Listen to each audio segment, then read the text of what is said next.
Rachel White is a cocktail waitress at a truck stop strip club in an interstate cowtown in Central California. As her life spirals out of control, poverty and paranoia force her to make a string of increasingly desperate decisions. Decisions that will lead her to the Hell Patrol, a paramilitary organization of hot rod driving mercenaries that hunt demons for fame and fortune.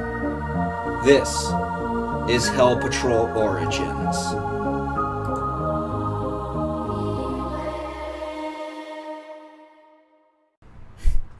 Remember when I said I'd kill you last?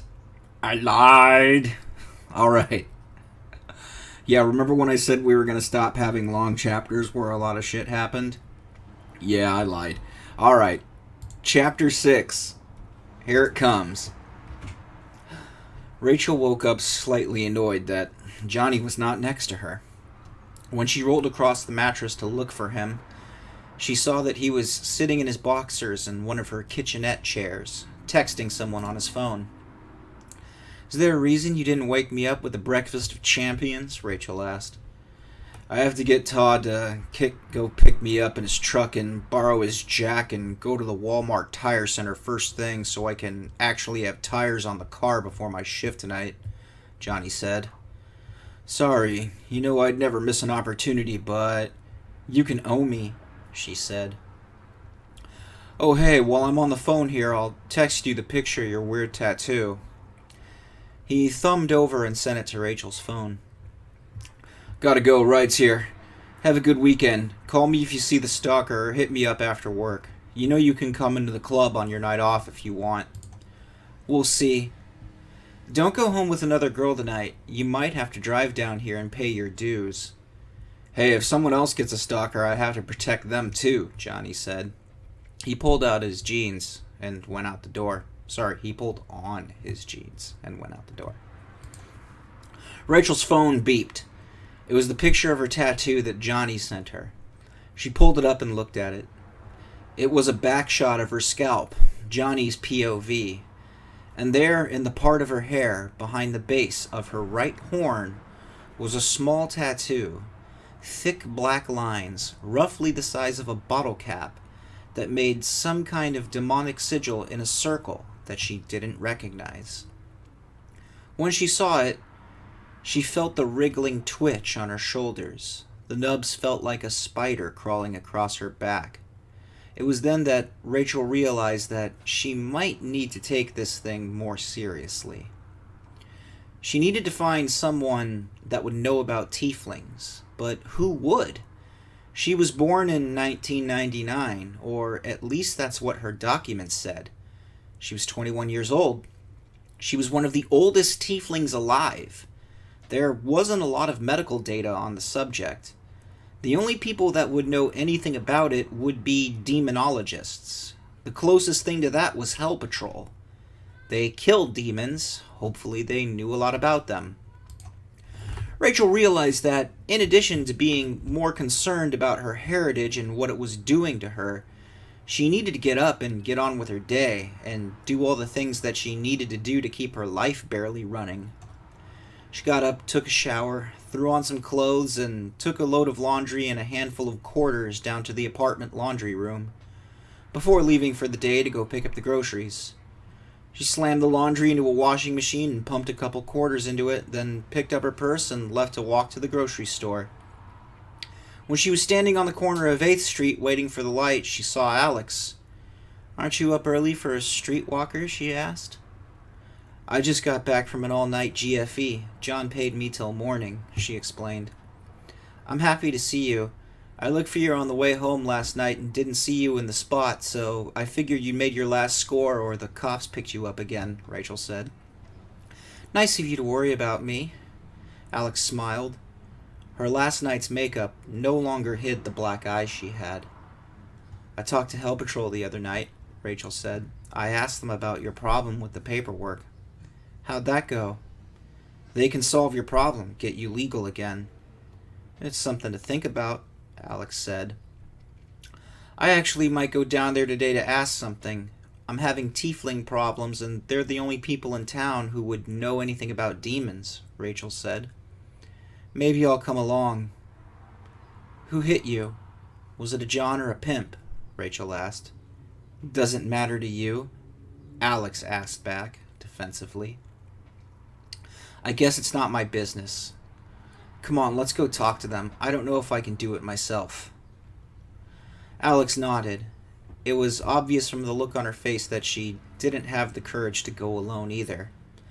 As a streetwalker that was mostly unsupervised, she certainly had every opportunity to walk down the street and do it, but she didn't.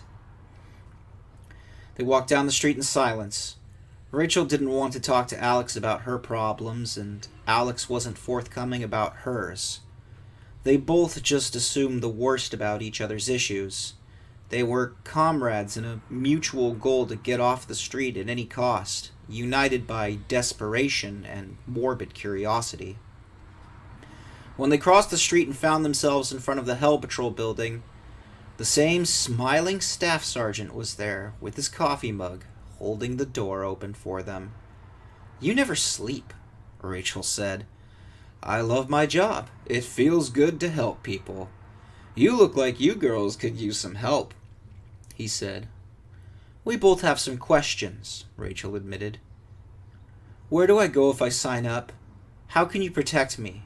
Alex blurted out immediately. Tell me what your problem is, the recruiter said. It's my pimp. He's been talking to other pimps, being more abusive than normal. He might traffic me to another town, put me somewhere else to work. I won't know the area. It could be dangerous. It might be my last night on the street, Alex confessed. It's very common for pimps to abduct and move their girls around.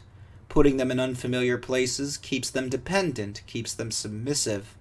I'm surprised you've worked in your own neighborhood for as long as you have, the recruiter explained. We've seen you around, of course, all the local tieflings. I'm surprised you haven't been trafficked somewhere else already. If you knew all this, why didn't you stop it? Rachel asked. You can lead a horse to water, but you can't make it drink, the recruiter said. But to answer your question, yes, we can protect you. You're not the first prostitute to use Hell Patrol to escape the life. We have a very colorful working relationship with pimps. You see, they don't like us poaching their employees. Sometimes, when a working girl joins up to escape prostitution, the pimps come back and abduct her, disappear her to another town, or they just kill her. It was a problem for Hell Patrol. We were losing good candidates in the middle of training.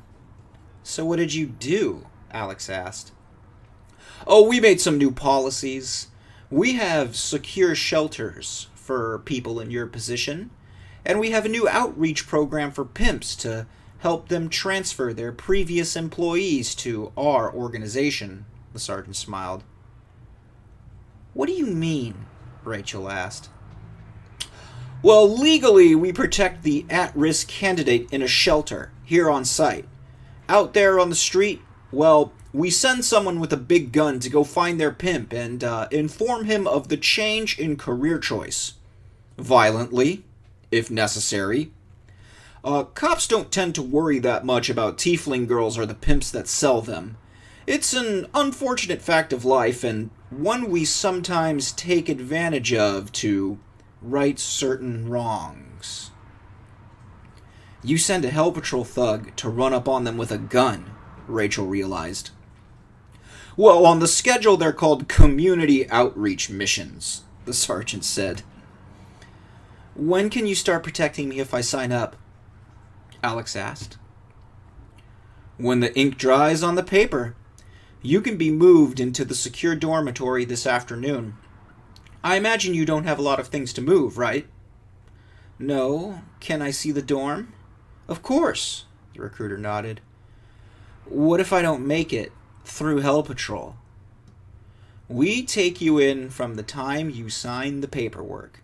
You can leave and wash out of any step of the process, no obligation, voluntarily, until the minute you turn the key in the car on your first mission. Once you drive out on assignment, we expect you to complete the assignment and will penalize you accordingly if you go AWOL. But up until you turn that key, you can walk away at any time. Naturally, at that point, you forfeit the security of Hell Patrol, the sergeant explained. I have questions, Rachel asked. Go ahead.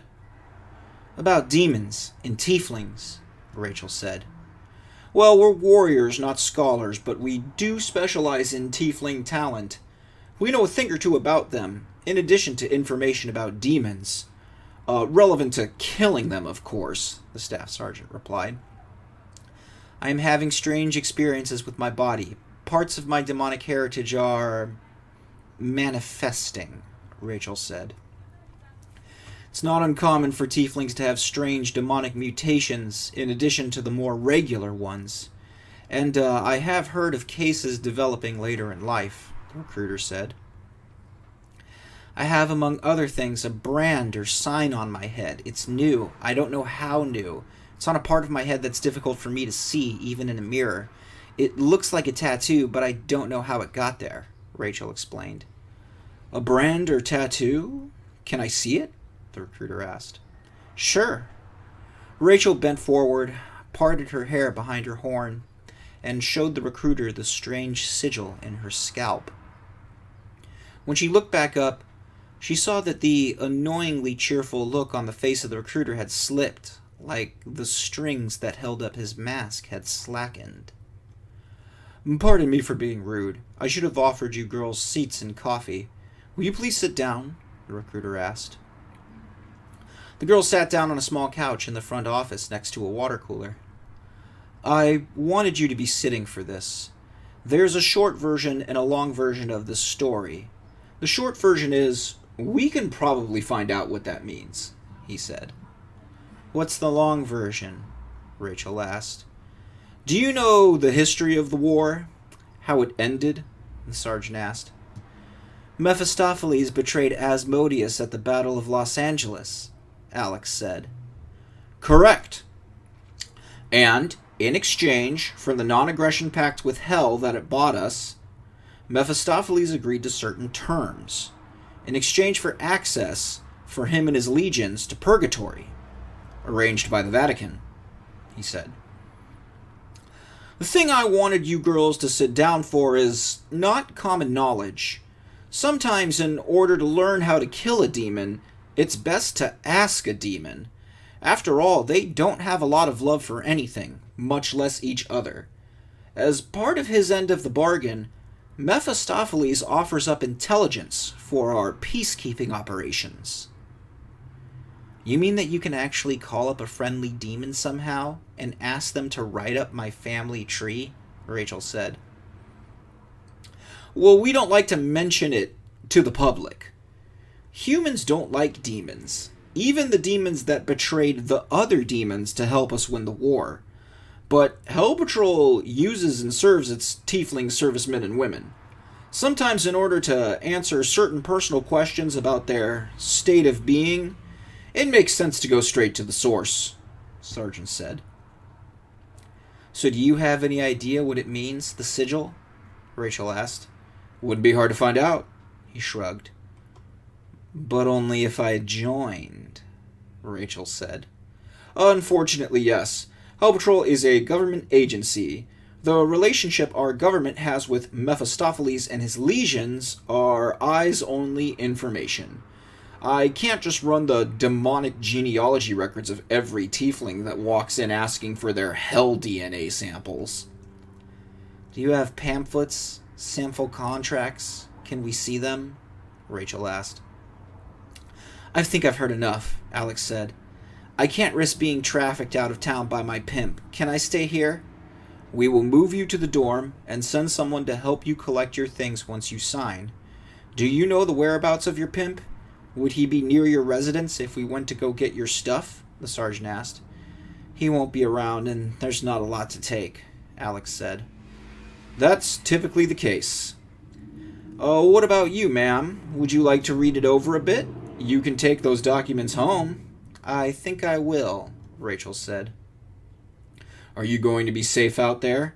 Is there a security issue like with your friend here? He asked pointedly. I told you about my stalker recently, Rachel said. And I've seen that champagne Honda following you down the street. It's not a big town. It's easy to identify cars. You knew. You think I'm staring into space all day behind that big window? What are you going to do if he comes and finds you before you sign that paper?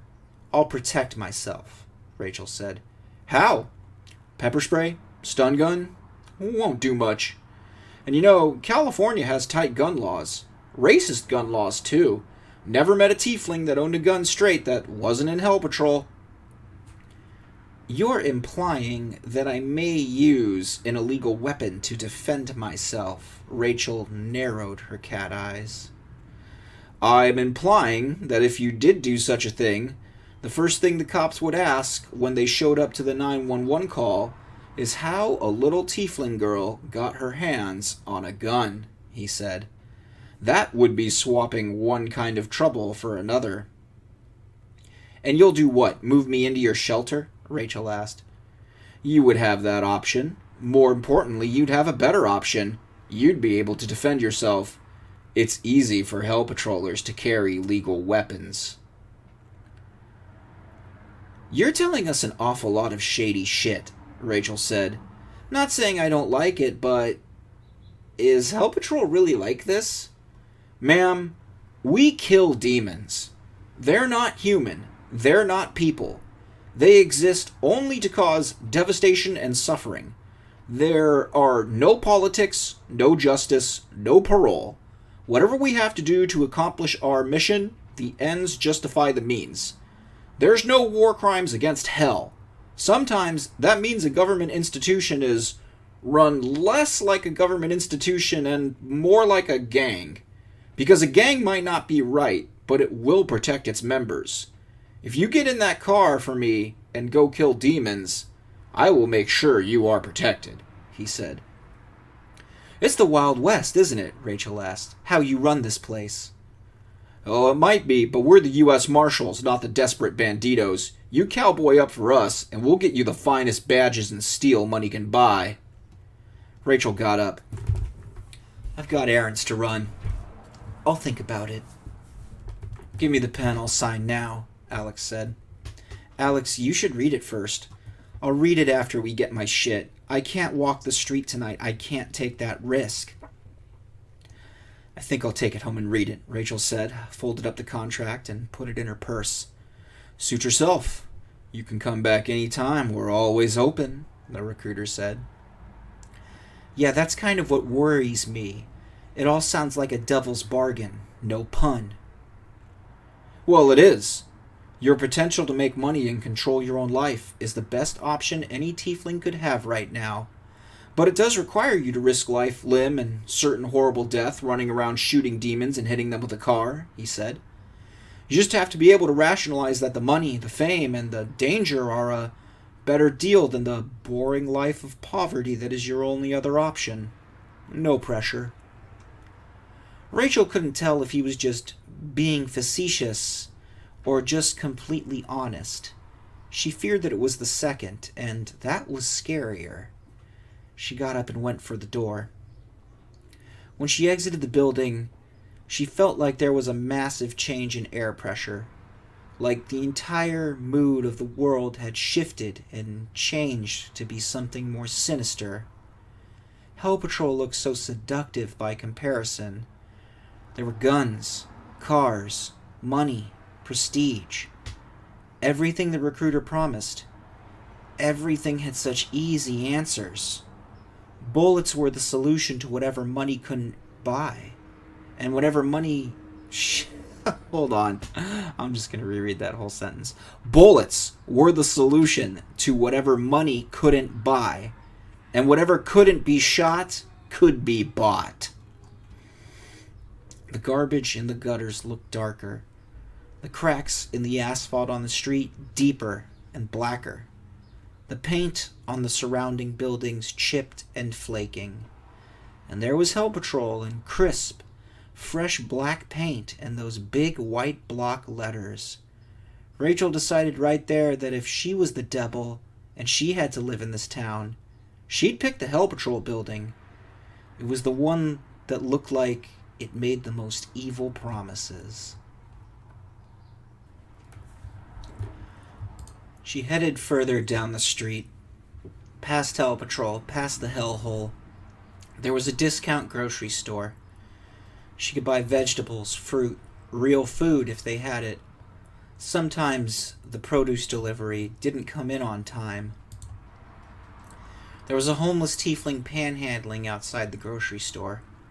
Well, he was sleeping, bundled up in filthy blankets, his horns poking out of the top like a burrito.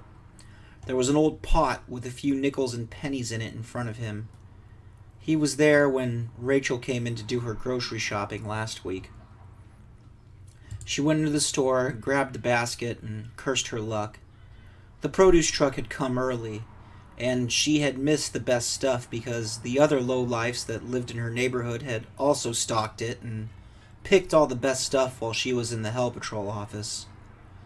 There was nothing left but whatever was canned or in the freezer section, which was hit or miss compared to the fresh produce.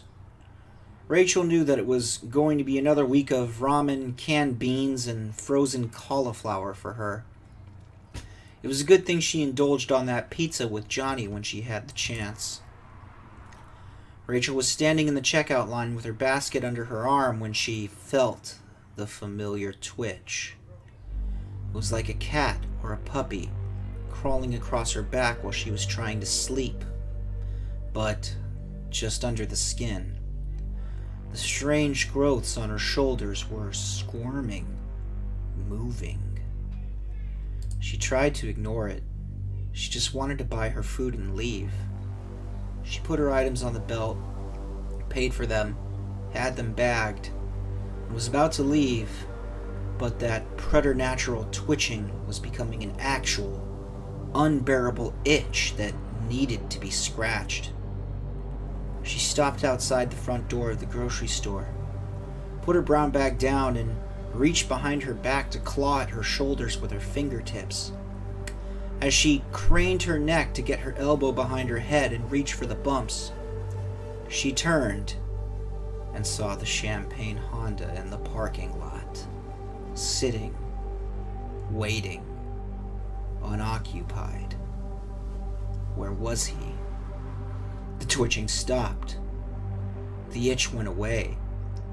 He was here, somewhere. Did he go into the store and not see her? Was he hiding in a bush somewhere? Rachel ripped open her purse, felt around inside of it, wrapped her fingers around the pommel of the gun. She felt for the safety with her thumb and disengaged it. She picked up her grocery bag with her other hand and started walking fast. At the edge of the lot, as she turned the corner around the building, she saw him out of the corner of her eye, and the stubby bumps on the back of her shoulders felt like burning railroad spikes on her skin. Rachel could barely see anything as he lunged for her, but she could pick out certain details. Leather gloves, the rope in his hands, the hollow blackness of his eyes behind his glasses. She felt the loop of rope go around her neck before she saw him throw it over her head, felt it draw and tighten and burn around her throat. Her hand was in her purse on the gun. She didn't pull it out. She just pushed her fist forward inside the purse until it was pressed against his body, and then her finger slipped into the loop and squeezed the trigger. She shot him through the purse. The rope slackened. Rachel could have sworn she saw something like emotion in his eyes for just a heartbeat before they went black again, and he staggered. Rachel kicked him away. She didn't bother to look to see if the shot was fatal. She knew it was point blank into center mass. There was only one thing to do. Run. The gun was hot. It was broad daylight. She had just shot a man. Sure, it was self-defense, but the gun was hot. She ran. She ran back up the street. Her fingers still wrapped around the gun. Her gun still in her purse, now with a smoking hole in it. She sprinted through a crosswalk, jaywalking, and was almost run down by a car. The driver yelled at her, but she didn't stop. She kept running. She didn't stop at the hellhole. It wasn't safe. The gun was hot. Why did she have a hot gun? That didn't matter. She'd be dead or worse if she didn't have it. But now she'd go to prison for it, self-defense or otherwise. She didn't know if the shot she took was fatal. She didn't know if it was better for her legally, if it was or it wasn't. Rachel ran, and ran until she saw the big black building with big white block letters. She kicked the door in. "Back so soon?" the recruiter asked. Alex was nowhere in sight. "I just shot a man," she said. "I thought I heard a gunshot down the street. Rough neighborhood. Was it your stalker?" the recruiter asked, nonchalant. "It was. But you knew that. Of course you knew that. I told you about it before, and you did nothing," Rachel sneered. "You seem to have it under control. Wasn't my business." "Well, I shot him. I don't know if I killed him, but I shot him," Rachel said. "So you do have it under control. You defended yourself from an aggressor that meant you harm. That's what you'll tell the police, right?" he asked. "Of course I defended myself, but the gun was stolen and it was used in a crime." "Sure, murder, or, attempted murder if he lives. Play it down to manslaughter for self-defense, maybe. And, of course the gun is stolen. Nobody gives tieflings gun licenses in this state. Hell, it's hard enough to get legal guns as a human in California." "Why won't you help me?" Rachel asked. "Because you're not in Hell Patrol." "Can you do this? Is this legal?" "The better question is, will anyone care?" "Just another poor tiefling," he shrugged. "You could make it go away if I was in Hell Patrol. I could make a lot of things happen. But you have to want them to happen. You have to show me you mean it by signing that contract. Let me ask you a question, miss. Have you ever made a decision in your life? A real decision? Done something to change your life that you wanted to do because you wanted to do it?" he asked. "What the fuck are you talking about? You're 21 years old, right? One of the first tieflings, the 99ers. You've been an adult for 3 years. What are you, a cocktail waitress? You live in that shitty month-to-month place up the street, just barely surviving paycheck to paycheck on the charity of horny truckers buying lap dances and Bud Lights." "This is coercion. You're going to make me sign under duress," she said. "I'm not going to make you do anything. As for duress, you've been under duress your whole life. What's new here?" he asked. "All I'm asking you to do is the best thing for yourself." Rachel felt her stumps twitch. This time, it felt like an affirmation, a gut feeling. She didn't know why, but she felt like she should trust it. She should trust the demonic twitch. She emptied her purse onto the recruiter's desk. The folded-up contract and the gun fell out, among other things. She snatched up a pen, unfolded the contract, signed and dated the last page of it, and threw the contract at him. The pages floundered in midair and fell to the floor. He ignored them, smiling. He picked up the .38 Special on his desk. "This can just go away now," he said, and the gun disappeared into a drawer in his desk. "That's it? That's what you do, just hide the murder weapon?" Rachel asked. "For starters, it's not a murder weapon until they have a corpse. You told me you don't know if he's dead yet. And second, it will never leave this facility. We have a forge in our garage for the mechanics to heat and shape scrap metal for use on the cars. You've just donated this gun to our community buyback program. Next time you see it, it'll be the bumper on a Crown Vic. And what about him? What if he's not dead? Rachel asked. You're in Hell Patrol now, miss. People care about you. You're a model citizen. The cops will look the other way. We'll tie up the loose ends somehow, he shrugged. We've taken in worse than you. Much worse. The twitching stopped. Rachel felt suddenly reassured, but not for the right reasons. There was a sinister casualness in his voice, the nonchalant confidence that made her believe what he said.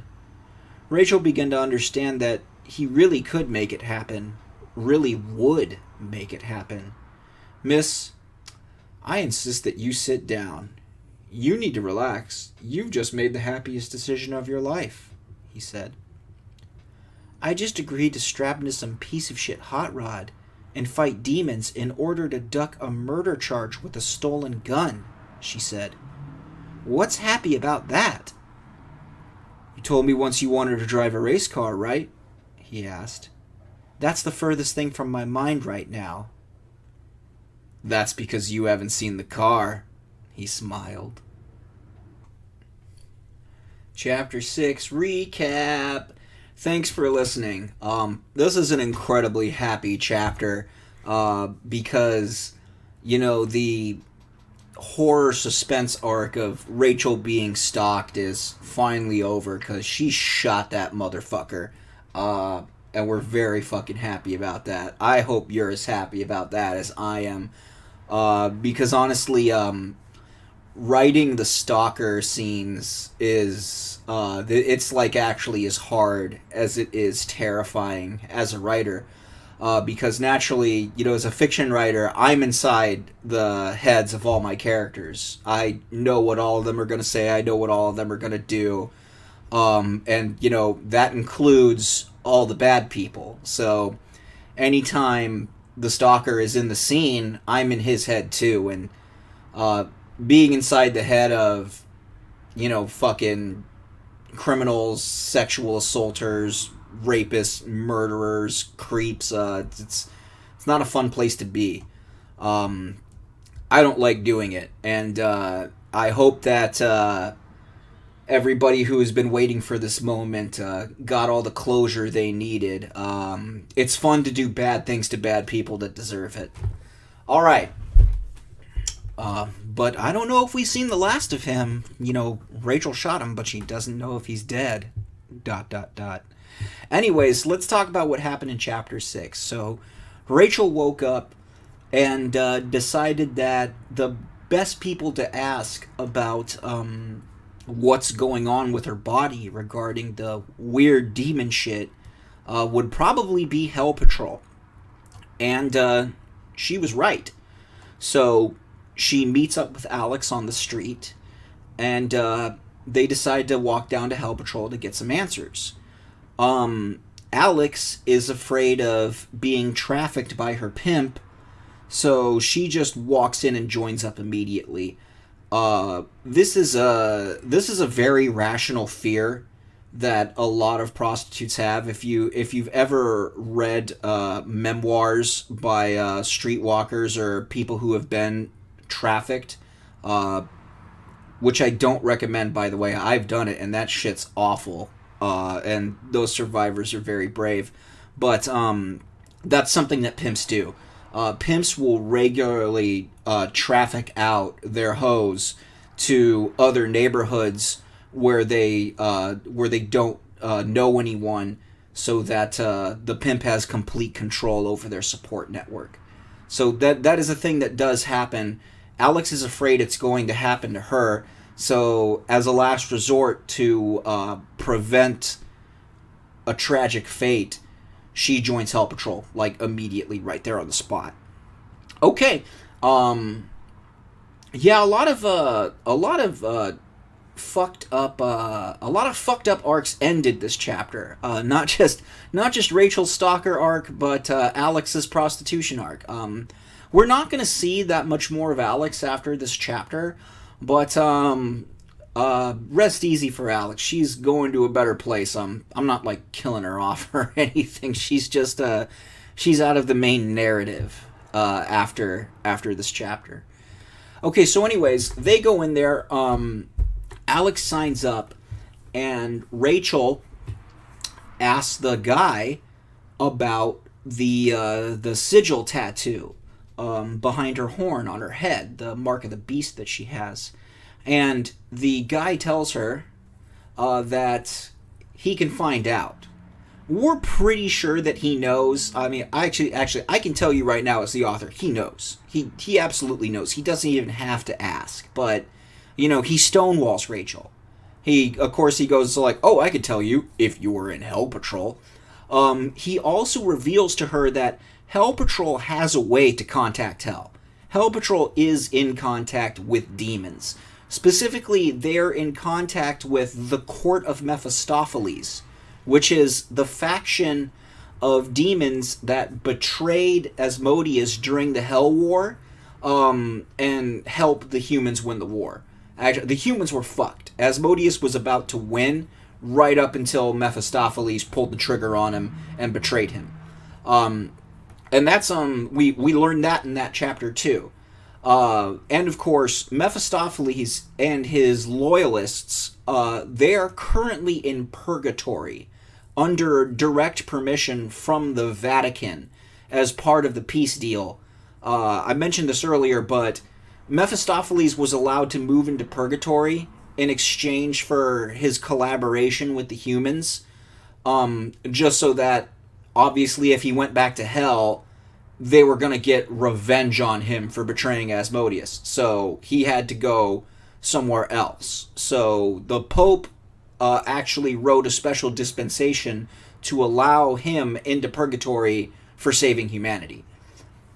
He doesn't get into heaven, but he can at least get into purgatory. Okay, so after that, after we drop the bombshell where we find out that, Hell Patrol actually just has, straight demonology. There's fucked up shit going on behind the closed doors at Hell Patrol. They could just actually straight up get in contact with Mephistopheles. So Rachel hesitates. She's all like, nah, fuck it, I'm not ready yet. She doesn't join up. She goes grocery shopping. She gets assaulted by the stalker in the grocery store parking lot. He tries to fucking put a noose around her neck and abduct her. And Rachel finally gets to use that fucking gun. Hell yeah. Blast that fuckboy. Get him. So that happens. And then what happens after that? Well, Rachel immediately realizes that she just shot a man. It wasn't self-defense, but she still shot a man, and she shot him with a stolen gun that she, knows was stolen, knows was used in a crime. When she got the gun originally, the gangbanger told her that it was a hot gun used in a crime. So she knows that she has to fucking get gone. She runs all the way back to Hell Patrol, and she signs on the dotted line. And that's going to take us into our next major arc. So the next arc of the story is the gun porn and car porn arc. We're going to learn a lot more about how Hell Patrol works. We're going to learn about guns. We're going to learn about cars. We're going to learn about cars bolted onto guns and guns bolted onto cars for the sake of hunting demons. We're going to learn how Hell Patrol does all their crazy Mad Max bullshit. We're going to see more of Henry. We're gonna meet some new characters. Rachel's actually going to get to talk to a mental health professional, which is of course something that she's desperately needed for a long time now. Things are gonna get weird, but they're also gonna get good for Rachel. Positive things are going to start happening. So be happy. Be happy for Rachel, because she's about to get a badass car. Oh, and we're going to learn where tieflings come from next chapter. Also, we kind of already know. It's either been hinted at or said, but we're going to get, a concrete, in-universe, canon answer for where tieflings come from in the Hell Patrol universe. Because right now, all we have is hearsay and conjecture. But we're going to actually hear it from someone who can speak authoritatively on the topic. So this next chapter coming up is going to be a very big chapter for Hell Patrol lore and demonology lore. So that'll be a fun one. And this is me clicking the stop button. Y'all have a good one. Come back next time for more Hell Patrol with doom shit, gun shit, car shit, and freaky sex that I can't read on YouTube because I'm afraid of getting shadow banned. Or just, outright banned. I don't know, I'm not pushing the TOS any further than I already am, talking about stripper demons that, shoot people.